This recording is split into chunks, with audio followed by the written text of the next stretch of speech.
ചോട്ടാ മുമ്പേ ഞങ്ങളുടെ ആളി കത്തിക്കുക. ബാൽക്കണി കയറിയവരൊക്കെ ഈ കഴിഞ്ഞ ഷോയ്ക്ക് താഴെ ഇറങ്ങി വന്നേക്കുക, സ്റ്റേജിൽ കയറി ഡാൻസ് ചെയ്യുക. ലാലേട്ടന്റെ ഇനി അടുത്ത ഒരു കുറെ കൊല്ലത്തേക്ക് നോക്കണ്ട, ഫാൻസ് ഇപ്പൊ സിനിമയാകുമ്പോ അത് കവിത തന്നെ പോയി കാണണമെന്നാ പറയുന്നത്. ഈ പടം ഫുള്ള് ക്യാമറയാ, മൊബൈലിൽ ഇരിക്കണ 1100 ക്യാമറ വർക്ക് ചെയ്തോണ്ടിരിക്കും. 20 വയസ്സുള്ള പിള്ളേരൊന്നും ഈ സിനിമ കണ്ടിട്ടില്ലല്ലോ മുംബൈ. അവര് വന്നിട്ട് ഡാൻസ് ചെയ്ത് ആടി തിമിർത്ത് നടക്കുക.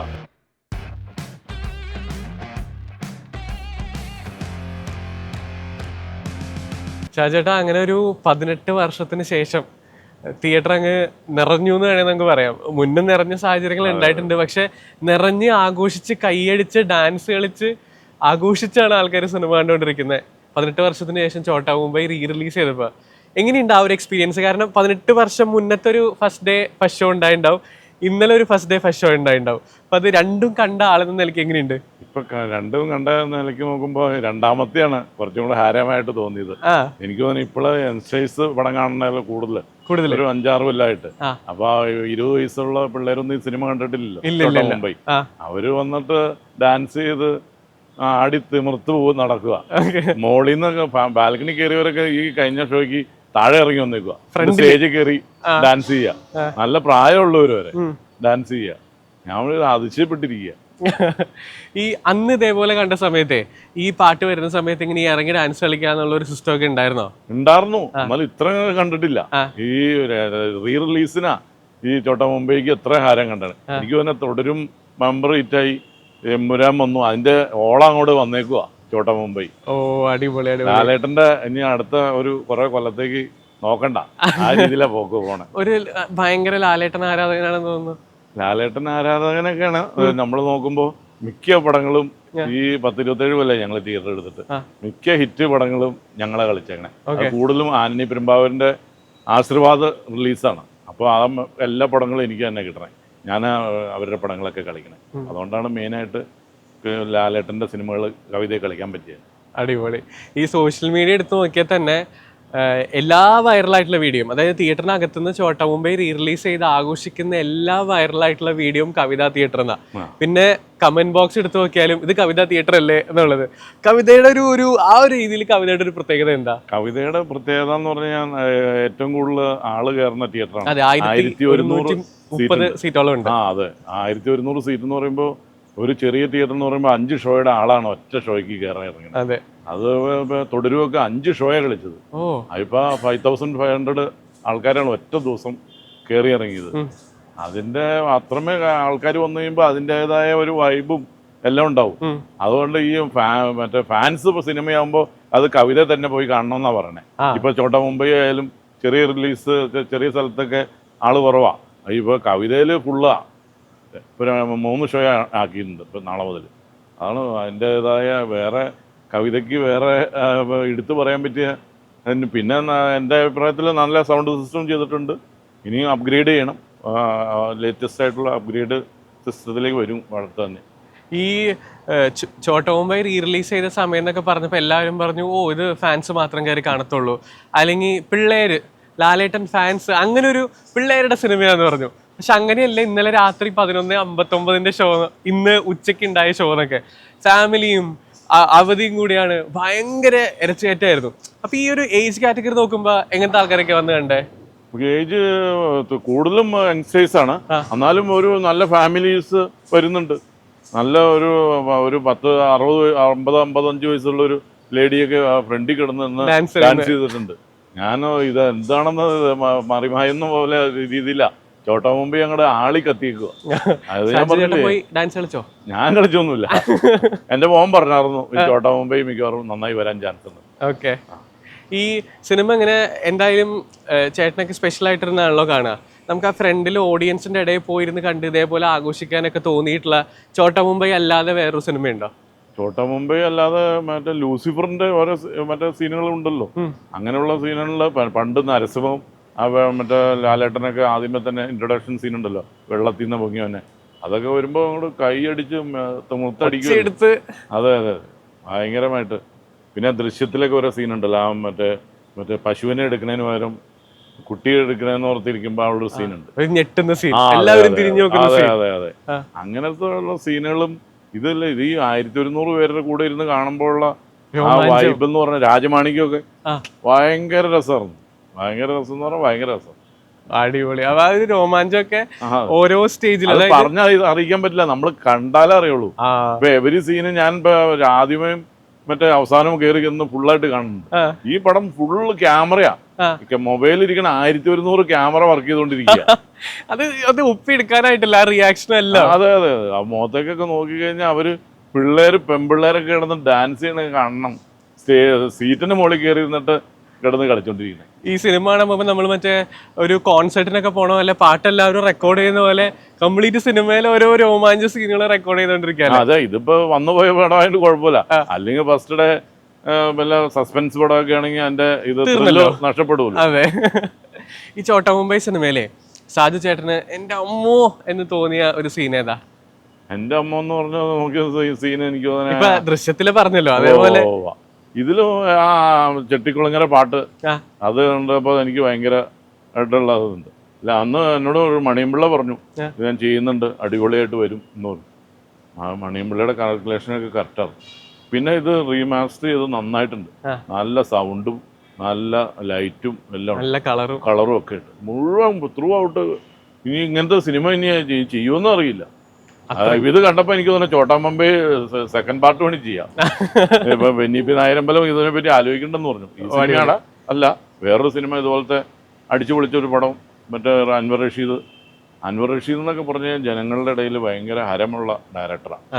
അപ്പോൾ ആ പിള്ളേരുടെ ഇടയിൽ ഹരമായിട്ടുള്ള ഡയറക്ടറെ റീമാസ്റ്ററിങ് ചെയ്തിട്ടുള്ള പടമല്ലേ. അപ്പോൾ ചോട്ടാ മുംബൈ ഇത് നന്നായി പോകുന്നു തോന്നുന്നു കണ്ടിട്ട്. നല്ല രീതിയിൽ പോകണം. കവിതാ തിയേറ്ററിന്റെ ഹിസ്റ്ററി തന്നെ ബ്രേക്ക് ചെയ്തൊരു സിനിമയായിരുന്നു തുടരും. റെക്കോർഡ് കളക്ഷൻസ് ഒക്കെ വന്നു. അത് കഴിഞ്ഞിട്ടാണ് ഇപ്പോൾ ചോട്ടാ മുംബൈ വരുന്നത്. എങ്ങനെയായിരുന്നു ആ തുടരുവിന്റെ ഒരു റിസപ്ഷൻ? തുടരും നല്ല 35 days നല്ല നന്നായി പോയി. അത് OTT വന്നില്ലായിരുന്നെങ്കിൽ നന്നായി പിന്നെയും പോയേനെ.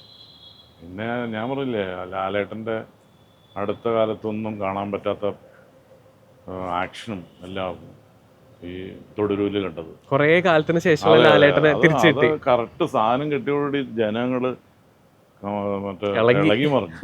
അതാണ് തുടരും. ഞാൻ രഞ്ജിത്തിനോടൊക്കെ പറഞ്ഞു, തിയേറ്ററുകാരെയൊക്കെ രക്ഷപ്പെടുത്തിയ ഒരു സിനിമയാണ്.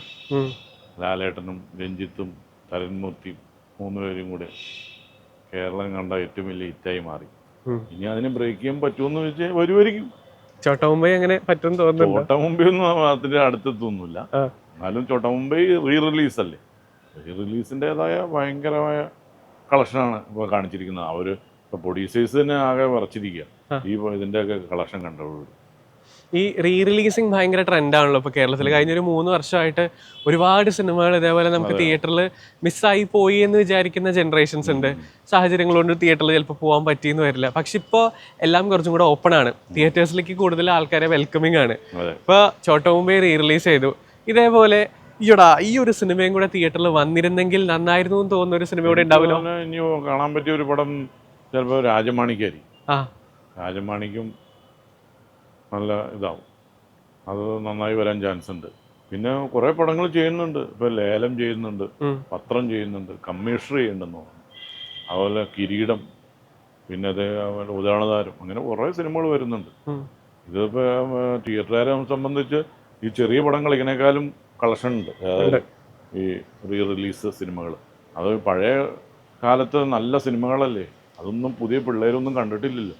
അത് വൈഡ് ആംഗിളിൽ ഭയങ്കര വലിയ സ്ക്രീനിൽ പടം കാണാമെന്ന് പറയുമ്പോൾ അവർക്കൊരു ഭയങ്കര ഹരമാണ്. അതുപോലെ നന്നായി വരും. അതുപോലെ ഇപ്പോൾ എനിക്ക് തന്നെ മറ്റേ അക്വസേട്ടാന്ന് പറഞ്ഞാൽ മറ്റേ നമ്മുടെ യോധയിലെ ഒറ്റ പാട്ടുണ്ടല്ലോ, അതെ, അവർ രണ്ടുപേരും അത് നന്നായി വരും. അതിൻ്റെയൊക്കെ മാസ്റ്റർ ചെയ്യണമെങ്കിൽ അതിൻ്റെയൊക്കെ നെഗറ്റീവ് വേണം. പലരുടെയും നെഗറ്റീവൊക്കെ നഷ്ടപ്പെട്ടു പോയെന്നാണ്. അതുകൊണ്ട് പലരും ഇപ്പം ചെയ്യാൻ നോക്കിക്കൊണ്ടിരിക്കുക. ഇത് കേരളത്തിൽ മാത്രമല്ല, ആന്ധ്രയിലും ഉണ്ടെന്ന് പറഞ്ഞു. ആന്ധ്രയിലും ഇങ്ങനെ സെക്കൻഡ് ഹാൻഡ് പടങ്ങളൊക്കെ വന്നുകൊണ്ടിരിക്കുകയെന്ന് പറഞ്ഞു. ഇപ്പോൾ മറ്റേ ഇവൻ്റെ പടങ്ങൾ വരുന്നുണ്ട്. നമ്മുടെ വിജയുടെ എത്രയോ പടം വന്നു. വിജയുടെ ഗില്ലി റിലീസ് ചെയ്തു. വരുന്നുണ്ടെന്ന് പറഞ്ഞു. മെർസലൊക്കെ ഈ ഇടയ്ക്ക് വന്നു പോയതാണ് പറയും. അത് നെഗറ്റീവ് വേണം, എന്നാലാണ് നല്ല രീതിയിൽ ചെയ്യണം.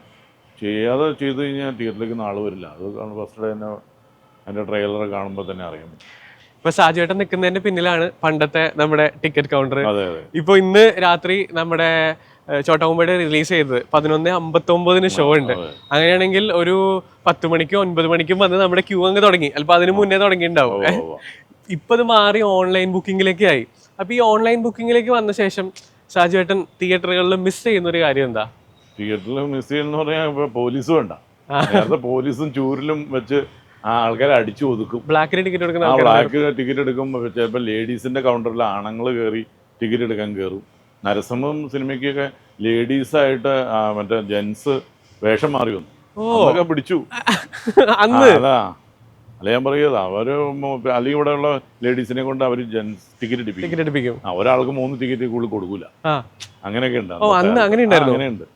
അപ്പൊ എല്ലാവർക്കും ടിക്കറ്റ് കിട്ടണ്ടേ? അല്ലെങ്കിൽ 10-100 പേര് കഴിയുമ്പോഴേക്കും ടിക്കറ്റ് മുഴുവൻ തീർന്നു പോകില്ല. അപ്പൊ ഒരാൾക്ക് 3 ടിക്കറ്റ് 2 ടിക്കറ്റ് 3 ടിക്കറ്റ് കൂടുതൽ കൊടുക്കൂല. അങ്ങനെയാണ്. ഇപ്പൊ വലിയ ആൾക്കാർ കുറെ ഫാമിലി ആയിട്ടൊക്കെ വന്നാലോ? ഫാമിലി അവര് 4 പേരുണ്ടാവും. 4 പേര് നിന്ന് പറഞ്ഞ ഒരാൾക്ക് 12 ടിക്കറ്റ് കൊടുത്ത് ഇറങ്ങിക്കോളാൻ പറയും. അങ്ങനെയാണോ? അല്ലെങ്കിൽ ഒന്നും ചെയ്യാൻ പറ്റില്ലല്ലോ. ഇപ്പൊ ബുക്ക് മൈ ഷോ ആയതുകൊണ്ട് കറക്റ്റ് സീറ്റ് നോക്കി അവർ ഇഷ്ടമുള്ള സീറ്റ് നോക്കി സെലക്ട് ചെയ്ത് സമയമാകുമ്പോൾ വരും. അതിന് 5 മിനിറ്റോ അല്ലെങ്കിൽ പടം തുടങ്ങി 5 മിനിറ്റ് കഴിയുമ്പോഴും വന്ന് എല്ലാവരും കറക്റ്റായിട്ട് കയറി ഇരുന്നോളൂ. പണ്ട് പോലീസ് വേണമായിരുന്നു, ഇപ്പൊ പാർക്കിംഗ് സ്പേസ് കുറച്ചുകൂടെ കൂട്ടണം. പാർക്കിംഗ് സ്പേസ് കൂടുതൽ വേണ്ടി വരും. എല്ലാവർക്കും വണ്ടിയായില്ലേ, 2 വീലറും 4 വീലും എല്ലാം ആയിട്ടല്ലേ. ഇപ്പം മെട്രോ ഒക്കെ വന്നുകൊണ്ട് പിന്നെ മെട്രോ കയറി ആൾക്കാർ വരും. അതുകൊണ്ട് പിന്നെ കുഴപ്പമില്ല. ഈ നമ്മുടെ കവിതാ തിയേറ്ററിന്റെ ഒരു പ്രത്യേകത എന്ന് പറഞ്ഞാൽ 1130 സീറ്റ് ഉള്ളൊരു തിയേറ്ററാണ്. ഇത് നേരത്തെ പറഞ്ഞ പോലെ ഒരു 5 ഷോയിൽ ഉൾക്കൊള്ളിക്കാൻ പറ്റുന്ന ആൾക്കാരെ നമുക്ക് ഒറ്റ ഷോയിലേക്ക് കൊണ്ടുവരാം. റീ റിലീസ് ചെയ്ത ചോട്ടാമുംബൈയും അല്ലെങ്കിൽ അതിന് മുൻപ് വന്ന സിനിമകളൊക്കെ മഴയായിട്ട് പോലും ആൾക്കാർ വന്ന് കണ്ടുകൊണ്ട് പോകണം. ടിക്കറ്റ് ബുക്ക് ചെയ്ത് പോയി കഴിഞ്ഞാൽ മഴയായി കഴിഞ്ഞാലും വരണ്ടേ? ചിലപ്പോൾ വീട്ടിലിരുന്ന് ടിക്കറ്റ് ബുക്ക് ചെയ്യുന്ന സമയത്ത് മഴ ഉണ്ടാവില്ല. അത് കഴിയുമ്പോൾ മഴ തുടങ്ങി കഴിഞ്ഞാലും അവരുടെ സീറ്റ് നഷ്ടപ്പെട്ടു പോകും. 3 മണിക്കൂർ മുമ്പ് ചിലപ്പോൾ ചിലവർക്ക് ക്യാൻസൽ ചെയ്യാൻ പറ്റും. എന്താണ് ആ ഒരു ലാലേട്ടൻ മാജിക് ആയിട്ട് തോന്നിയിട്ടുള്ളത്? ലാലേട്ടൻ മാജിക് എന്ന് പറഞ്ഞു കഴിഞ്ഞാൽ ലാലേട്ടൻ്റെ ഡാൻസ്, ലാലേട്ടൻ്റെ മറ്റേ ആക്ഷൻ, ഇതൊക്കെയല്ലേ ആൾക്കാർക്ക് ഇഷ്ടം.